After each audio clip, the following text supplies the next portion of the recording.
Okay, so இந்த வீடியோவில் ஈரவை சட்டமன்றங்கள் மொத்தம் 6 இருக்குது சரியா. அதுக்கான ஷார்ட்கட் என்ன அப்படின்னு சொல்லி பார்ப்போம். ஃபஸ்ட்டு ஈரவை சட்டமன்றங்கள் என்னென்ன இருக்குது அப்படின்னா கர்நாடகா, அதுக்கப்புறம் உத்தரப்பிரதேசம்,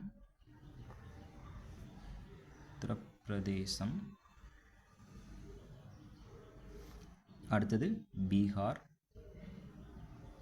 அடுத்தது ஆந்திர பிரதேசம்,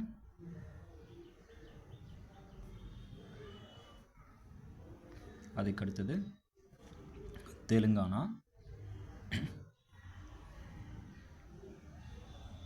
அதுக்கடுத்தது மகாராஷ்டிரா. ஓகே, ஸோ இதுக்கான ஷார்ட்கட் என்ன அப்படின்னு பார்த்தீங்கன்னா நம்ம கேவிபி ஏடிஎம் அப்படிங்கிறது தெரியும் ஓகேங்களா. ஸோ அதுக்கு பதிலாக கேயூபி ஏடிஎம் அப்படின்னு ஞாபகம் வச்சுக்கலாம். கேவிபி பதிலாக கேயூபி.